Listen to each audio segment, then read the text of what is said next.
প্রবল বৃষ্টি আর কাদায় জবুথবু হয়ে পড়েছিল সর্বহারা যুবকটি। 1 কোটিপতি তরুণীর সেই রাতের একটি কাজ সবাইকে স্তম্ভিত করে দিয়েছিল। দর্শক বন্ধুরা, আজ আপনাদের শোনাব মেঘালয় সীমান্তবর্তী শহর সিলেটের এক অদ্ভুত বাস্তব কাহিনী। সেখানে বাস করত তারেক। 21 বসন্ত পার করা এই তরুণের চোখে মুখে ছিল একরাশ হতাশা, যেন জীবনের সব রং মুছে গিয়ে সে এক বৃদ্ধে পরিণত হয়েছে। সেই সন্ধ্যার কাল বৈশাখী ঝড়টি ছিল ভয়ঙ্কর রকমের নিষ্ঠুর। বৃষ্টির ফোঁটাগুলো যেন তীরের মতো এসে গায়ে বিঁধছিল। শহরের দামি কনভেনশন হলের নিয়ন আলোর ঠিক নিচে ফুটপাতের এক অন্ধকার কোণে গুটিসুটি মেরে তারেক তার ভেজা ছেঁড়া শার্টটা দিয়ে নিজেকে ঢাকার বৃথা চেষ্টা করছিল, কিন্তু প্রকৃতির রুদ্ররোষ থামার কোনো লক্ষণই ছিল না। তার চোখ দুটো জন্ডিসের রোগীর মতো হলুদ হয়ে গিয়েছিল, ঠোঁট শুকিয়ে কাঠ, আর পেটের ভেতর যেন দাবানল জ্বলছিল। টানা 4 দিন তার পেটে কোনো দানা পড়েনি। মাঝে মাঝে হয়তো কোনো চায়ের দোকানের ফেলে দেওয়া বিস্কুটের টুকরো জুটত, কিন্তু গত কয়েকটা দিন যেন ভাগ্যও তার দিক থেকে মুখ ফিরিয়ে নিয়েছিল। তারেক জন্ম থেকেই এমন ঠিকানাহীন ছিল না। একসময় সেও আকাশ ছোঁয়ার স্বপ্ন বুনত। একজন বড় ইঞ্জিনিয়ার হয়ে বাবা মায়ের অভাবের সংসার আলো করার ইচ্ছা ছিল তার। তার বাবা ছিলেন একজন সাধারণ কৃষক আর মা করতেন সেলাইয়ের কাজ। সম্পদ না থাকলেও তাদের পরিবারে ছিল একরাশ শান্তি আর মর্যাদা। আধপেটা খেয়েও তাদের মুখে হাসি লেগে থাকত। কিন্তু হঠাৎ এক প্রলয়ঙ্করী বন্যা সব কেড়ে নিল। বাবা বন্যার জলে ভেসে গিয়ে নিখোঁজ হলেন। চিকিৎসার বা খোঁজার কোনো সামর্থ্য ছিল না। বুকের ভেতর পাথর চাপা কষ্ট নিয়ে মাও বেশি দিন টিকতে পারলেন না। জ্বরে ভুগে বিনা চিকিৎসায় তিনিও বিদায় নিলেন। সেদিন তারেক এই বিশাল পৃথিবীতে সম্পূর্ণ একা নিরাশ্রয় হয়ে পড়েছিল। বাধ্য হয়েই তাকে ডিপ্লোমার বইগুলো শিখিয়ে রাখতে হলো। এখন তার একমাত্র লক্ষ্য দুবেলা দুমুঠো খাবার জোগাড় করা। কিন্তু যে দরজাতেই সে কড়া নাড়ল, সেখান থেকেই জুটল অবজ্ঞা। কেউ কেউ তার মলিন পোশাক দেখে তাচ্ছিল্য করে বলতো, আগে নিজের চেহারা আয়নায় দেখ, তারপর কাজ চাইতে আসিস। মানুষের এমন আচরণে তার ভেতরের আত্মবিশ্বাস টুকরো টুকরো হয়ে গেল। আর আজকে সে সেই শহরের রাজপথেই ধুঁকছে, যেখানে সে একদিন ভবিষ্যতের স্বপ্ন নিয়ে হাঁটত। হঠাৎ তার নজর গেল রাস্তার ওপারে থাকা এক অভিজাত কনভেনশন হলের দিকে। সেখানে আলোর ঝলকানি চোখ ধাঁধিয়ে দিচ্ছিল। ভেতর থেকে ভেসে আসছিল মধুর সুর আর মানুষের আড্ডার শব্দ। তারেক ধীর পায়ে হলের পেছনের গেটের দিকে হাঁটা দিল, যদি কোনো উচ্ছিষ্ট খাবার পাওয়া যায় এই আশায়। ময়লার স্তূপের কাছে গিয়ে সে যেই হাত বাড়িয়েছে, তার কাঁপা কাঁপা হাতে উঠে এলো একটি আধ খাওয়া বার্গার। গোগ্রাসে সেটিতে কামড় বসাতেই তার 2 চোখ বেয়ে অশ্রু ঝরতে লাগল। এ কান্না শুধু পেটের জ্বালার নয়, এ ছিল ভাগ্যের নিষ্ঠুরতার প্রতি এক অসহায় আর্তনাদ। ঠিক সেই মুহূর্তে বাজখাঁই গলায় কেউ একজন বলে উঠল, এই ভিখেরি, এখানে কি খুঁজছিস? তারেক চমকে পেছনে তাকিয়ে দেখল হলের এক বিশাল দেহী নিরাপত্তারক্ষী দাঁড়িয়ে আছে। লোকটা কোনো কথা না বাড়িয়েই তাকে সজোরে ধাক্কা মারল। ভারসাম্য হারিয়ে তারেক ছিটকে পড়ল কাদার ভেতর। হাত থেকে ছিটকে গেল সেই বহু কাঙ্ক্ষিত খাবারটুকু। দূর হয় এখান থেকে, ছোটলোক কোথাকার, লোকটা হুঙ্কার দিল। তারেক কিছু একটু প্রতিবাদ করতে চাইল, কিন্তু গলার ভেতর দিয়ে কোনো স্বর বের হলো না। সে বহু কষ্টে মাটি থেকে ওঠার চেষ্টা করতে লাগল, কিন্তু প্রবল বৃষ্টি আর চরম অনাহার তাকে মাটিতে মিশিয়ে দিচ্ছিল। চোখ বুজে আসছিল তার। ঠিক তখনই সেখানে এসে ব্রেক কষল একটি চকচকে মার্সিডিজ গাড়ি। দরজা খুলে বেরিয়ে এলো এক অপরূপা তরুণী, নাম সামিরা। বয়সেই 22 কি 23। দামি পোশাক আর আত্মবিশ্বাসী পদচারণায় সে যেন এক অন্য জগতের বাসিন্দা। সে ওই কনভেনশন হলেই একটি জন্মদিনের অনুষ্ঠানে যোগ দিতে এসেছিল, কিন্তু গাড়ি থেকে নামতেই তার চোখ আটকে গেল সামনের দৃশ্যটিতে। কাদার মধ্যে পড়ে থাকা এক যুবক বৃষ্টির মধ্যে ঠকঠক করে কাঁপছে। সামিরার পা যেন সেখানেই জমে গেল। সে একদৃষ্টে দেখতে লাগল তারেক ওঠার আপ্রাণ চেষ্টা করছে, কিন্তু বারবার পিছলে যাচ্ছে। তার হাত দুটো থরথর করে কাঁপছে, মুখটা ফ্যাকাশে, আর চোখের দৃষ্টিতে এক অদ্ভুত শূন্যতা, যেন বেঁচে থাকার সব আকাঙ্ক্ষা শেষ হয়ে গেছে। আশপাশে ভিড় জমানো মানুষেরা কেবল নীরব দর্শক হয়ে তামাশা দেখছিল। কেউ কেউ আবার বিরক্তি প্রকাশ করে ভেতরে ঢুকে যাচ্ছিল। এসব দৃশ্য যেন তাদের কাছে কোনো অর্থই রাখে না। সামিরার বুকের ভেতরটা মোচড় দিয়ে উঠল। সে একবার ভাবল এসব আমার দেখার বিষয় নয়, কিন্তু পরক্ষণেই তার বিবেক তাকে ওই অসহায় ছেলেটির দিকে টেনে নিয়ে গেল। দারোয়ানটা আবারও তেড়ে আসছিল, কিন্তু সামিরা হাত ইশারায় তাকে থামিয়ে দিল। সে একেবারে কাদার মধ্যে তারেকের পাশে হাঁটু গেড়ে বসল। এই যে, আপনি ঠিক আছেন তো? তার গলায় বিন্দুমাত্র আভিজাত্যের অহংকার ছিল না, ছিল এক রাস মমতা। তারেক বিস্ময় নিয়ে তার দিকে তাকালো। মনে হলো যুগ যুগ পর কেউ তার সাথে একজন মানুষের মতো কথা বলল, কিন্তু তার অবশ হয়ে আসা ঠোঁট থেকে কোনো শব্দ বেরোল না। সামিরা আর এক মুহূর্ত নষ্ট করল না।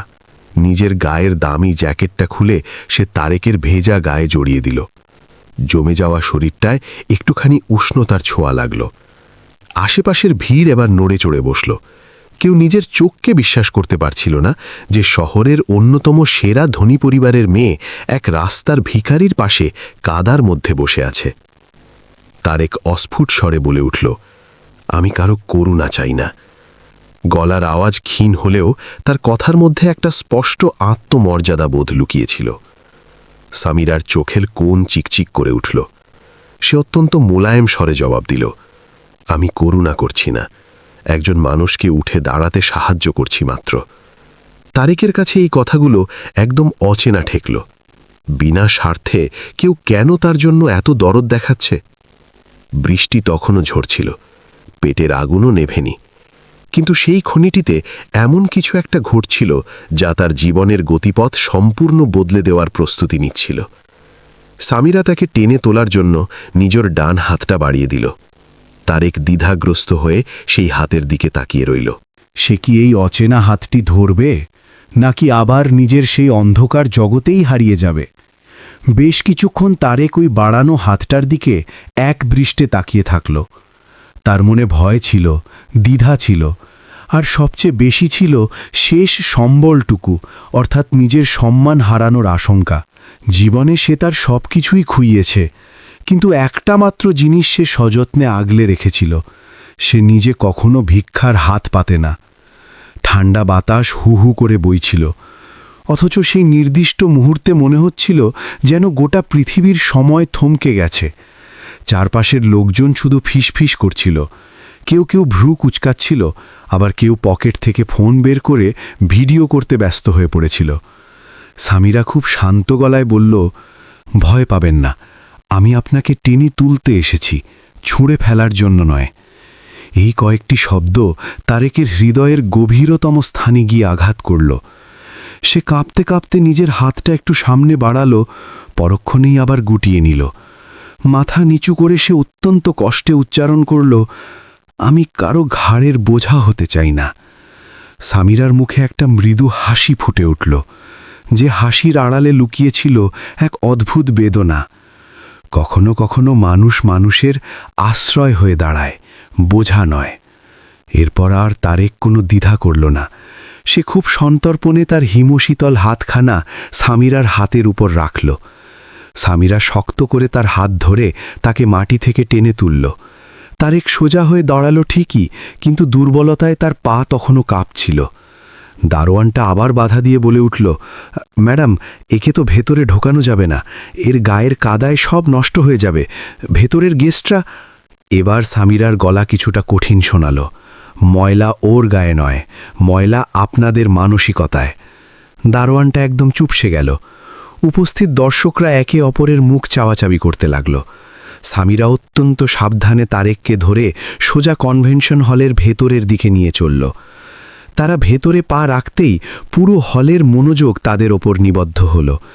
রেশমি আর মখমলের পোশাক পরা অভিজাতদের ভিড়ে কাদামাখা এক রাস্তার ছেলে আর তার পাশে শহরের পরিচিত এক কোটিপতি কন্যা। চারদিকে গুঞ্জন শুরু হয়ে গেল, মেয়েটার মাথা খারাপ কে গেল নাকি, কোথা থেকে এক রাস্তার টোকাইকে ধরে এনেছে। কিন্তু সামিরা এসব কথায় কান দিল না। সে সোজা বুফে এরিয়ায় চলে গেল এবং একটা আরামদায়ক চেয়ার টেনে তারেককে সেখানে বসালো। তারেক রীতিমতো ঘামছিল। এত আলো, এত আয়োজন, এত মানুষের চোখের দৃষ্টি, এসব তার কাছে চরম অস্বস্তিকর লাগছিল। সে স্বপ্নেও কখনো এমন জায়গায় বসে খাওয়ার কথা ভাবেনি। সামিরা নিজেই একটি প্লেট নিয়ে তাতে খাবার সাজাতে শুরু করল, পোলাও, রোস্ট, কাবাব আর বেশ কয়েক পদের মিষ্টি। খাবার নেওয়ার ফাঁকে সে আর চোখে একবার তারেকের দিকে তাকালো। তারেকের দৃষ্টি ওই প্লেটটার দিকে এমনভাবে আটকে ছিল যেন সে কোনো অলৌকিক দৃশ্য দেখছে। নিন, শুরু করুন, সামিরা খুব মিষ্টি করে বলল। তারেক প্রথমে এদিক ওদিক তাকালো, তারপর প্লেটটার দিকে। তার হাত তখনও কাঁপছে। সে একটুখানি পোলাও মুখে তুলতেই তার দু চোখ বেয়ে অঝরে জল নামতে শুরু করল। সামিরা কিছুটা ঘাবড়ে গিয়ে জিজ্ঞেস করল, কি ব্যাপার, কোনো সমস্যা? তারেক মাথা নিচু করে বলল, এত ভালো খাবার একসাথে, আমি তো ভুলেই গিয়েছিলাম এসবের স্বাদ কেমন। তার গলা ধরে আসছিল। আশপাশে দাঁড়িয়ে থাকা কয়েকজন এই কথা শুনেও পাথরের মতো দাঁড়িয়ে রইল। তাদের বিবেকে হয়তো সামান্য দংশন হচ্ছিল, কিন্তু অহংকারের কারণে তারা সেটা প্রকাশ করতে চাইল না। সামিরা আর কোনো কথা না বাড়িয়ে চুপচাপ তার উল্টো দিকের চেয়ারে বসে পড়ল। তারেক খুব ধীর লয়ে খাওয়া শুরু করল, 1 গ্রাস, 2 গ্রাস। তারপর হঠাৎ করেই যেন তার ভেতরের ক্ষুধার রাক্ষসটা জেগে উঠল। সে পাগলের মতো গিলতে শুরু করল, যেন কেউ এক্ষুনি তার কাছ থেকে খাবারটা কেড়ে নেবে। সামিরা খুব কোমল স্বরে বলল, একটু আস্তে খান, কেউ আপনার কাছ থেকে এটা নিয়ে নেবে না। এই আশ্বাস পেয়ে তারেকের খাওয়ার গতি কিছুটা স্বাভাবিক হলো। এখন সে প্রতিটি গ্রাস চিবিয়ে খেতে লাগল, কিন্তু তার চোখ থেকে জলের ধারা থামছিল না। খাওয়া শেষে সামিরা জিজ্ঞেস করল, আপনার নাম কি? তারেক, সে সংক্ষেপে উত্তর দিল। বেশ চমৎকার নাম তো, সামিরা বলল, যিনি পথ দেখান। তারেক ম্লান হাসল। হয়তো অনেক মাস পর তার ঠোঁটে হাসি ফুটল। আর আপনার? সে খানিকটা সংকোচ নিয়ে পাল্টা প্রশ্ন করল। সামিরা। দুজনের মধ্যে কিছুক্ষণ এক অদ্ভুত নীরবতা বিরাজ করতে লাগল। এই নীরবতা কোনো অস্বস্তির ছিল না, বরং এতে ছিল এক অনাবিল প্রশান্তি। আপনার এই অবস্থা হলো কি করে? সামিরা খুব সাবধানে জানতে চাইল। তারেক কয়েক মুহূর্ত নীরব থেকে নিজের জীবনের পাতা উল্টাতে শুরু করল।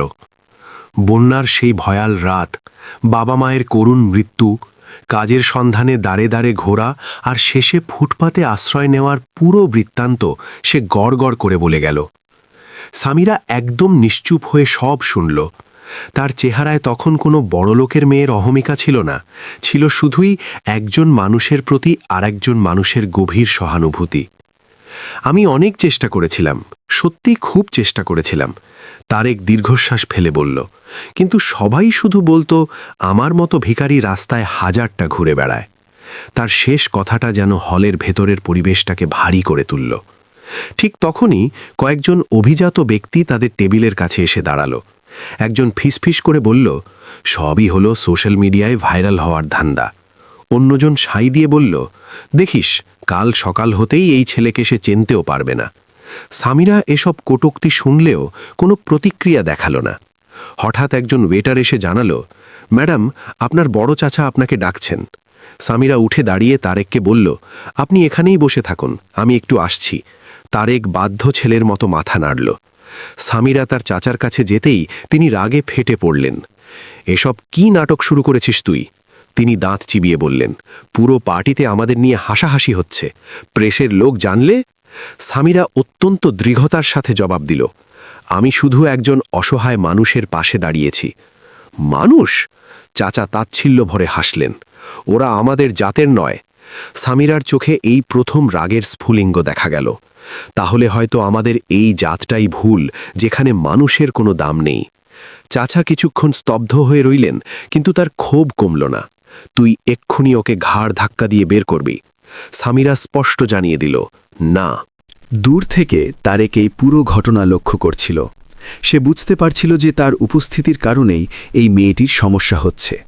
সে চেয়ার ছেড়ে উঠে দাঁড়ালো। প্লেটে তখনও কিছু খাবার অবশিষ্ট ছিল, কিন্তু সে সেগুলোর দিকে আর তাকালো না। সে ধীর পায়ে মূল দরজার দিকে এগোতে লাগল। সামিরা তাকে চলে যেতে দেখেই দ্রুত পায়ে তার পথ আটকাল।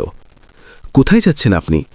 তারেক মাথা নিচু করে বলল, আমি আগেই বলেছিলাম আমি কারো গলার কাঁটা হতে চাই না। সামিরা তার চোখের দিকে গভীরভাবে তাকিয়ে রইল। তারপর সে খুব শান্ত স্বরে বলল, যদি আমি বলি যে আপনি কাঁটা নন, বরং আমার একটা দায়িত্ব? তারেক চরম বিস্ময় নিয়ে তার দিকে তাকালো। আজকের রাতটা আপনি কোথাও যাচ্ছেন না, সামিরা নির্দেশ দিল। আপনি আজ আমাদের গেস্ট হাউসে থাকবেন। তারেকের মনের ভেতর আবারও সেই আশা আর নিরাশার দ্বন্দ্ব শুরু হলো। বাইরে তখনও ঝড়ো হাওয়া বইছিল, কিন্তু তার সামনে এমন একটা বাঁক এসে দাঁড়িয়েছে যা তার পুরো জীবনটাকে পাল্টে দিতে পারে। সে কি অপ্রত্যাশিত সাহায্য গ্রহণ করবে, নাকি তার পুরনো নিয়তি অনুযায়ী আবার সেই অন্ধকার ফুটপাতেই ফিরে যাবে? সেই রাতে গেস্ট হাউসের নরম বিছানায় শুয়ে তারেক অনেকক্ষণ ঘুমানোর চেষ্টা করল, কিন্তু ঘুম যেন তার থেকে যোজন যোজন দূরে পালিয়ে গিয়েছিল। অনেক বছর পর সে একটা পরিষ্কার পরিচ্ছন্ন ছাদ আর গরম লেপ পেয়েছিল, কিন্তু তার মাথার ভেতর যে চিন্তার ঝড় বইছিল তাই সমস্ত আরামায়েশকে তুচ্ছ করে দিচ্ছিল। বারবার একটাই প্রশ্ন তার মনে উকি দিচ্ছিল, এসব কি সত্যি ঘটছে, নাকি সে কোনো ঘোরের মধ্যে আছে? সকালে জানালার কাঁচ ভেদ করে সূর্যের আলো মুখে পড়তেই তার ঘোর কাটল। কিছুক্ষণ সে সিলিংয়ের দিকে তাকিয়ে নিজেকে বিশ্বাস করানোর চেষ্টা করল যে এটা কোনো স্বপ্ন নয়। ঠিক তখনই দরজায় মৃদু টোকা পড়ল এবং সামিরা ভেতরে ঢুকল। শুভ সকাল, সে একগার হেসে বলল। তারেক ধর্মর করে উঠে বসে আমতা আমতা করে বলল, আমার মনে হয় এবার যাওয়া উচিত। সামিরা ভ্রু কুচকে জানতে চাইল, কোথায় যাবেন? যেখান থেকে আমাকে তুলে এনেছেন সেই রাস্তায়। তারেক দৃষ্টি আনত করল। সামিরা কয়েক সেকেন্ড নীরব থেকে বলল, যদি আমি বলি আপনাকে আর কখনোই ওই রাস্তায় ফিরে যেতে হবে না? তারেক চোখ তুলে তাকালো। সেই চোখে আশা আর অবিশ্বাস দুটোই লুকোচুরি খেলছিল। কেন? সে ফিসফিস করে জানতে চাইল। কারণ আপনি ওই ময়লার স্তূপে পড়ে থাকার জন্য জন্ম নেননি। সামিরা দৃঢ়ভাবে উত্তর দিল, আপনার একটা সঠিক সুযোগ পাওয়া উচিত। তারেক একটা ম্লান হাসল, যে হাসিতে এক রাশা তিক্ততা মেশানো। সুযোগ? আমি জীবনে অনেক সুযোগ খুঁজেছি, কিন্তু প্রতিবার শুধু মানুষের লাথি আর অপমান জুটেছে। সামিরা তার সামনের সোফাটায় বসে পড়ল। তাহলে এবার আমরা একসাথে লড়ব, সে আত্মবিশ্বাসের সাথে বলল। সেই দিন থেকেই এক নতুন সংগ্রামের সূচনা হলো। সামিরা তার চেনা জানা সব অফিসে যোগাযোগ করল, তারেকের জন্য একটা সম্মানজনক কাজের খোঁজ করতে লাগল। কিন্তু সব জায়গা থেকেই হতাশার সুর। ওর ব্যাকগ্রাউন্ড কি? কোনো সার্টিফিকেট আছে? রাস্তার ছেলেদের কোনো গ্যারান্টি আছে নাকি? প্রতিটি প্রত্যাখ্যান তারেকের ভেতরের পুরনো ঘাগুলোকে খুঁচিয়ে তুলত। সে নীরবে সব অপমান হজম করত, কিন্তু ভেতরে ভেতরে দুমুড়ে মুচড়ে যেত। একদিন সন্ধ্যায় যখন তারা দুজনে একটা লেকের ধারে চুপচাপ বসেছিল, তারেক হঠাৎ বলে বসল, আপনি কেন এত কষ্ট করছেন আমার জন্য? এতে আপনার কি লাভ? সামিরা এক মুহূর্ত না ভেবে উত্তর দিল, হয়তো নিজের বিবেকের শান্তি। আর যদি আমরা হেরে যাই? তারেক শঙ্কা নিয়ে জিজ্ঞাসা করল। সামিরা তার চোখে চোখ রেখে বলল, তাহলে আমরা আবার শূন্য থেকে শুরু করব। ওই আমরা শব্দটা তারেকের হৃদয়কে গভীরভাবে স্পর্শ করে গেল। কিন্তু বাস্তব জীবন কোনো সিনেমার গল্প নয়। মাত্র কয়েকদিনের মধ্যেই পরিস্থিতি ভয়ঙ্কর রূপ নিল। সামিরার চাচা যখন জানতে পারলেন যে সে তখনও ওই রাস্তার ছেলেটার পেছনে সময় আর টাকা নষ্ট করছে, তখন তিনি চরম সিদ্ধান্ত নিলেন। যদি তুই ওই ভিখারিটার সঙ্গ না ছাড়িস, তবে এই মুহূর্ত থেকে এ বাড়ির দরজা তোর জন্য চিরতরে বন্ধ। তিনি চরমপত্র ছুড়ে দিলেন। সামিরা এক সেকেন্ডও ইতস্তত না করে জবাব দিল, ঠিক আছে, তাই হোক। ওই একটা কথাই সব হিসেব নিকাশ পাল্টে দিল। পরদিন সকালেই সামিরা নিজের বাড়ি ছেড়ে বেরিয়ে এলো। বিলাসবহুল জীবন, এসি গাড়ি, অঢেল টাকা, সব সে অবলীলায় পেছনে ফেলে এলো। এখন সে আর তারেক শহরের উপকণ্ঠে একটি স্যাঁতস্যাঁতে ছোট টিন শেড ঘরে থাকতে শুরু করল। ঘর বলতে শুধু একটা নড়বড়ে খাট, একটা ফ্যান আর একটা কাঠের টুল, কিন্তু সেখানে এমন একটা জিনিস ছিল যা বড় লোকের প্রাসাদেও পাওয়া যায় না, সত্যিকারের সঙ্গ।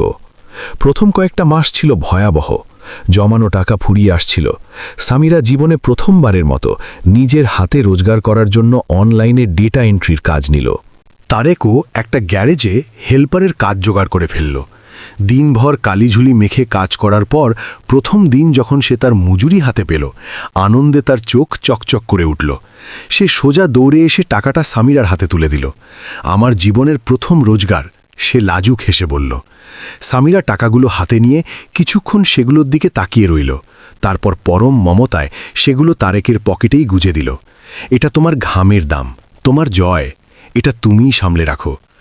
আস্তে আস্তে তাদের দুজনের জীবন একটা নির্দিষ্ট ছন্দে বাঁধা পড়ল। সারাদিন হাড়ভাঙ্গা খাটুনি আর রাতে গল্প করা। সামিরা তাকে নতুন করে স্বপ্ন দেখতে শেখাত, কিভাবে কম্পিউটার চালাতে হয়, কিভাবে ইংরেজিতে কথা বলতে হয়, দুনিয়াকে বুঝতে শেখা। মাঝে মাঝে তারেক হতাশায় ডুবে যেত। আমাকে দিয়ে সব কিচ্ছু হবে না, সে দীর্ঘশ্বাস ফেলত। আর সামিরা প্রতিবার তাকে বুকে টেনে নিয়ে বলতো, তুমি ঠিক পারবে, শুধু নিজের ওপর বিশ্বাসটা হারিও না। কিন্তু একদিন রাতে তাদের এই স্বপ্ন প্রায় ধসে পড়ার উপক্রম হলো। সেদিন গ্যারেজের মালিক একটা দামি পার্টস চুরির মিথ্যে অপবাদ দিল তারেকের ওপর। কোনো প্রমাণ ছাড়াই তাকে সবার সামনে অপমান করে তাড়িয়ে দিল। তারেক রাগে আর অপমানে ফুঁসতে ফুঁসতে ঘরে ফিরল এবং একটা অন্ধকার কোণে গিয়ে মাথা গুজে বসে রইল। সামিরা উদ্বিগ্ন হয়ে জিজ্ঞেস করল, কি হয়েছে তোমার? প্রথমে তারেক গুম হয়ে রইল, তারপর হঠাৎ আগ্নেয়গিরির মতো ফেটে পড়ল। আর কত সহ্য করব আমি? প্রতিবার কেন আমাকেই বলির পাঠা বানানো হয়? আমি যত ভালো হওয়ার চেষ্টাই করি না কেন, মানুষের চোখে আমি সেই রাস্তার টোকাই রয়ে গেলাম। তার গলা ঘরের চার দেয়ালে ধাক্কা খেতে লাগল। তার দু চোখ ফেটে জল আসছিল, তবে তা অসহায়ত্বের নয়, এ ছিল চরম ক্ষোভ আর ব্যথার। সামিরা কিছুক্ষণ স্তব্ধ হয়ে দাঁড়িয়ে রইল। তারপর সে আস্তে আস্তে এগিয়ে গিয়ে তারেকের সামনে মাটিতে হাঁটু গেড়ে বসল। আমার চোখের দিকে তাকাও, সে শান্ত কিন্তু দৃঢ় স্বরে বলল। তারেক মুখ তুলে তাকালো। তুমি ঠিক ততটাই যতটা তুমি নিজেকে ভাবো। সামিরা বোঝাতে শুরু করল, যদি তুমি ধরে নাও যে তুমি একটা টোকাই, তবে এই দুনিয়া তোমাকে আজীবন টোকাই করেই রাখবে। কিন্তু যদি তুমি বিশ্বাস করো যে তুমি এর চেয়ে অনেক বড় কিছু, তবে একদিন এই দুনিয়া বাধ্য হবে তোমার সামনে মাথা নোয়াতে। তারেক একদম নিশ্চুপ হয়ে গেল। তার বুকের ভেতরের ঝড়টা তখনও পুরোপুরি থামেনি। কয়েক মুহূর্ত পর সে ভাঙা গলায় বলল, সেদিন রাতে যদি আপনি না থাকতেন, তাহলে হয়তো আমি এতক্ষণে হার মেনে নিতাম। সামিরার চোখ দুটো ছলছল করে উঠল। আর তুমি যদি আজ হার মেনে নাও, তবে আমার এতদিনের সব লড়াই, সব ত্যাগ মিথ্যে হয়ে যাবে। সেই রাতে তারা দুজনে ঘণ্টার পর ঘণ্টা একে অপরের হাত ধরে নিস্তব্ধ হয়ে বসে রইল। সেই নিস্তব্ধতার মাঝেই তাদের মধ্যে এমন এক সম্পর্কের বীজ রোপিত হল, যা কোনো চুক্তি বা শব্দের নয়, বরং দুটি আত্মার গভীরতম অনুভূতির তৈরি ছিল। এরপর তারেক যেন নতুন করে জ্বলে উঠল। সে দ্বিগুণ উৎসাহে কাজ খুঁজতে শুরু করল। এবার সে শুধু দিনমজুরি নয়, রাতে জেগে জেগে অনলাইনে ফ্রিল্যান্সিংয়ের কাজও শিখতে লাগল। সামিরা ছায়ার মতো প্রতিটি পদক্ষেপে তাকে গাইড করতে থাকল। সময়ের চাকা ঘুরতে লাগল। বাধা বিপত্তি যে একদম আসছিল না তা নয়, কিন্তু এখন তারা যে কোনো ঝড়ের মোকাবেলা করার মতো যথেষ্ট শক্তিশালী হয়ে উঠেছিল। এক শীতের রাতে যখন তারা নিজেদের সেই ছোট টিনশেড ঘরের চালে বসে গল্প করছিল, শহরের নিয়তি নির্ধারিত আলোগুলো তখন দূর থেকে মিটমিট করছিল। তারেক হঠাৎ নিচু স্বরে জানতে চাইল, আপনার কি কখনো নিজের সেই রাজপ্রাসাদ ছেড়ে আসার জন্য আফসোস হয়? সামিরা বিশাল আকাশের দিকে তাকিয়ে একটা গভীর শ্বাস নিল। তারপর তারেকের দিকে ফিরে মিষ্টি করে হেসে বলল, যদি সময়টাকে পেছনে ঘুরিয়ে আমাকে আবার সেই বৃষ্টির রাতে দাঁড় করানো হয়, তবে আমি বিন্দুমাত্র না ভেবে আবার তোমার হাতটাই ধরব। তারেক অবাক বিস্ময়ে তার চোখের দিকে তাকিয়ে রইল। তার বুকের ভেতর একটা অচেনা শিহরণ খেলে গেল, এমন একটা অনুভূতি যেটা সে নিজের মনকে বোঝাতে পারলেও মুখে প্রকাশ করার মতো ভাষা তার জানা ছিল না। এটা যে শুধু কৃতজ্ঞতা বা দয়া ছিল না, তা সে বেশ বুঝতে পারছিল। এটা ছিল তার চেয়েও পবিত্র, তার চেয়েও গভীর কিছু। কিন্তু সমাজ কি তাদের এই সম্পর্ককে কোনোদিন স্বীকৃতি দেবে, নাকি তাদের এই নতুন স্বপ্ন একদিন ভেঙে চুরমার হয়ে যাবে বাস্তবতার নিষ্ঠুর আঘাতে? সময় তো আর কারোর জন্য অপেক্ষা করে না, তবে কিছু কিছু মানুষের গল্প সময়ের সাথে সাথে ইতিহাসের পাতায় জায়গা নিয়ে নেয়। তারেক আর সামিরার গল্পটাও ঠিক এমনই ছিল। অবহেলা, ক্ষুধা, বঞ্চনা আর লাঞ্ছনার পাহাড় ডিঙিয়ে তারা যে ভালোবাসার সৌধ নির্মাণ করেছিল, আজ সেটাই তাদের সবচেয়ে বড় হাতিয়ার। কেটে গেছে দীর্ঘ 10টি বছর। সেই তারেক যে একদিন এক টুকরো খাবারের জন্য কাদার মধ্যে হাঁটড়ে ছিল, আজ সে দাঁড়িয়ে আছে দেশের অন্যতম সেরা একটি প্রযুক্তি প্রতিষ্ঠানের সিইও হিসাবে এক বিশাল মঞ্চে। অডিটোরিয়াম জুড়ে হাজার হাজার মানুষের উপচে পড়া ভিড়। ক্যামেরার ফ্ল্যাশে চারদিক আলোকিত, আর সবার প্রশংসমান দৃষ্টি নিবদ্ধ কেবল তার ওপরই। আজ সে বর্ষসেরা উদ্যোক্তার সম্মাননা গ্রহণ করতে চলেছে। তার এই অভাবনীয় সাফল্য আর রূপকথার মতো উত্থানের গল্প শোনার জন্য সবাই উন্মুখ হয়ে আছে। কিন্তু তারেক জানে এই গল্পের রচয়িতা সে একা নয়। মাইকটা হাতে নিয়ে তারেক কয়েক মুহূর্ত নীরব রইল। তার চোখগুলো দর্শকদের ভিড়ের মাঝে একটি নির্দিষ্ট মুখকে হন্যে হয়ে খুঁজছিল। অবশেষে সে তাকে দেখতে পেল। সামিরা, পরনে সাধারণ শাড়ি, মুখে সেই প্রথম দিনের মতো স্নিগ্ধ হাসি, কিন্তু তার চোখের দৃষ্টিতে আজ এক অদ্ভুত আত্মবিশ্বাস। সে আজ আর কোনো বড়লোকের বকে যাওয়া মেয়ে নয়, বরং সে আজ এমন এক মহীয়সী নারী যার হাত ধরে হাজারো পথশিশুর মুখে হাসি ফুটেছে। তারেক একটা দীর্ঘ শ্বাস ফেলে তার বক্তব্য শুরু করল। আজ থেকে ঠিক 10 বছর আগে আমি এই শহরেরই এক নোংরা ফুটপাতে মৃত্যুর প্রহর গুনছিলাম। পেটে অসহ্য ক্ষুধা, শীতে কাঁপতে থাকা আর এক বুক হতাশা নিয়ে সম্পূর্ণ একা। হলের পিনপতন নীরবতার মাঝে তারেকের কণ্ঠস্বর গম গম করতে লাগল। মানুষ আমার পাশ দিয়ে হেঁটে যেত, কিন্তু কেউ ফিরেও তাকাতো না, যেন আমি কোনো মানুষ নই, স্রেফ একটা আবর্জনা। তার গলাটা সামান্য ধরে এলো, কিন্তু প্রতিটি শব্দ যেন তার হৃদয়ের গভীর থেকে উচ্চারিত হচ্ছিল। কিন্তু সেই অন্ধকার রাতে একজন আমাকে দেখেছিল, সত্যি আমাকে একজন মানুষ হিসেবে বিবেচনা করেছিল। ক্যামেরার লেন্স এবার ঘুরে গেল প্রথম সারিতে বসে থাকা সামিরার দিকে। সামিরার দুচোখ বেয়ে তখন আনন্দাশ্রু ঝরছে। সে আমাকে শুধু অন্নই দেয়নি, সে আমাকে দিয়েছিল বেঁচে থাকার সাহস, নিজের উপর বিশ্বাস। পুরো অডিটোরিয়াম যেন তারেকের প্রতিটি অনুভূতির সাথে একাত্ম হয়ে গিয়েছিল। আজ আমি যা কিছু অর্জন করেছি, যে অবস্থানেই পৌঁছেছি, তার একমাত্র কারণ ওই মানুষটি। করতালিতে ফেটে পড়ল পুরো হল, কিন্তু তারেক তখনও শেষ করেনি। সে হাত ইশারায় সবাইকে থামতে বলে একটু হাসল। জীবন আমাকে দুহাত ভরে দিয়েছে, কিন্তু একটা কথা আছে যা আমি গত 10 বছরেও তাকে বলে উঠতে পারিনি। চারদিকে আবার সেই পিনপতন নীরবতা নেমে এলো। তারেক ধীর পদক্ষেপে মঞ্চ থেকে নিচে নেমে এলো। তার প্রতিটি পদক্ষেপের সাথে সাথে উপস্থিত দর্শকদের হৃৎস্পন্দন যেন পাল্লা দিয়ে বাড়ছিল। সে সোজা গিয়ে দাঁড়ালো সামিরার সামনে। সামিরা অবাক চোখে তার দিকে তাকিয়ে রইল। তার চোখে ছিল হাজারো প্রশ্ন আর সেই সাথে এক তীব্র আবেগের ঝিলিক। তারেক তার সামনে দাঁড়িয়ে বলল, যখন আমার নিজের কোনো অস্তিত্ব ছিল না, তখন তুমি আমার ছায়া হয়েছিলে। যখন গোটা দুনিয়া আমাকে ছুঁড়ে ফেলেছিল, তখন তুমি আমাকে বুকে টেনে নিয়েছিলে। তারেকের কণ্ঠ এবার আবেগে রুদ্ধ হয়ে এলো। আজ আমার কাছে অর্থ, সম্মান, প্রতিপত্তি সব আছে, কিন্তু তুমি যদি আমার জীবনের অংশ না হও, তবে এই সমস্ত কিছুই আমার কাছে অসম্পূর্ণ। পুরো হল তখন দম বন্ধ করে এই দৃশ্য গিলছে। তারেক শান্ত স্বরে বলল, তুমি কি সারা জীবনের জন্য আমার এই পথ চলার সঙ্গী হবে? কথাটা শোনা মাত্রই যেন চারপাশের সময় থমকে গেল। সামিরার দুগাল বেয়ে বাঁধ ভাঙা জলের স্রোত নামতে লাগল। সে বেশ কয়েক সেকেন্ড কোনো কথাই বলতে পারল না। তার চোখের সামনে ভেসে উঠল সেই কাদা মাখা, কাঁপতে থাকা ছেলেটির মুখ, যাকে সে এক ঝড়ের রাতে মাটি থেকে টেনে তুলেছিল। আর আজ সেই ছেলেটি তার জীবনের সবচেয়ে বড় আশ্রয় হয়ে তার সামনে দাঁড়িয়ে আছে। সে ডুকরে কেঁদে উঠে মাথা নেড়ে সম্মতি জানালো।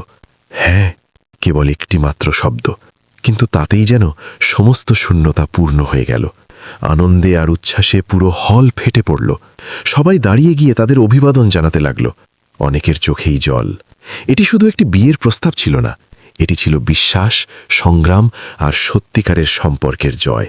এর কয়েক মাস পরেই অত্যন্ত সাদামাটাভাবে তাদের বিয়ে সম্পন্ন হয়। সেখানে কোনো জৌলুস ছিল না কোনো মিডিয়া বা লোক দেখানো আতিথেয়তা।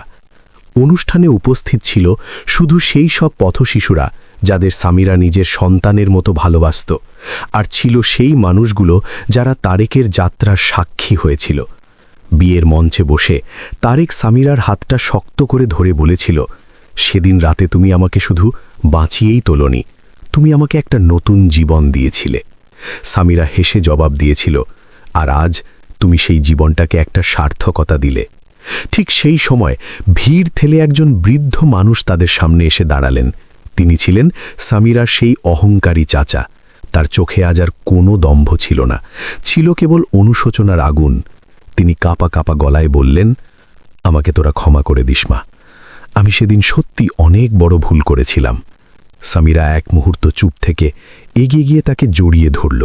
সেই আলিঙ্গনের মাঝেই যেন গলে জল হয়ে গেল গত 10 বছরের সমস্ত অভিমান, রাগ আর বিভেদ। সেদিন শুধু দুটি মনের মিলন হয়নি, সেদিন জয় হয়েছিল মানবতার, অহংকারের পতন ঘটেছিল ভালোবাসার কাছে। একটা যা শুধু টাকাকে দেখত, আর অন্যটা যা মানবতাকে বুঝত। এরপর তারা দুজনে মিলে একটি বিশাল চ্যারিটি ফাউন্ডেশন গড়ে তোলে, যার কাজ ছিল রাস্তায় পড়ে থাকা অসহায় তরুণদের কারিগরি শিক্ষা দিয়ে স্বাবলম্বী করা। তারেক ওই হতদরিদ্র মুখগুলোর মাঝেই নিজের অতীতকে দেখতে পেত, আর সামিরা প্রতিদিন সেই রাতের সিদ্ধান্তকে নিয়ে গর্ববোধ করত। দর্শক বন্ধুরা, এই গল্পের মূল নির্যাস অত্যন্ত সহজ।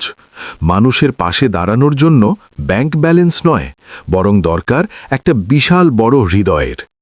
আপনার সামান্য একটু সহানুভূতি হয়তো পাল্টে দিতে পারে একটি ধ্বংসপ্রায় জীবন, আর সেই সাথে আপনার নিজের জীবনও পেয়ে যেতে পারে এক নতুন অর্থ। এবার আপনাদের কাছে আমার একটি ছোট্ট প্রশ্ন। সেই রাতে সামিরার জায়গায় যদি আপনি থাকতেন, আপনি কি ওই কাদামাখা ছেলেটির দিকে সাহায্যের হাত বাড়িয়ে দিতেন, নাকি সমাজের আর 10 জন মানুষের মতো নাক সিটকে পাশ কাটিয়ে চলে যেতেন? যদি এই গল্পটি আপনার হৃদয়ে সামান্যতম দোলা দিয়ে থাকে, তবে অবশ্যই এটি আপনার বন্ধু এবং পরিবারের সাথে শেয়ার করবেন। কে জানে, আপনার এই একটি শেয়ার হয়তো কারো মনে সুপ্ত থাকা মানবতা বোধকে জাগিয়ে তুলবে, যা কারো জীবন বদলে দিতে পারে। আর হ্যাঁ, এমন জীবনমুখী ও অনুপ্রেরণামূলক গল্পের জন্য আমাদের চ্যানেল সাবস্ক্রাইব করতে একদম ভুলবেন না। দেখা হবে পরবর্তী গল্পে।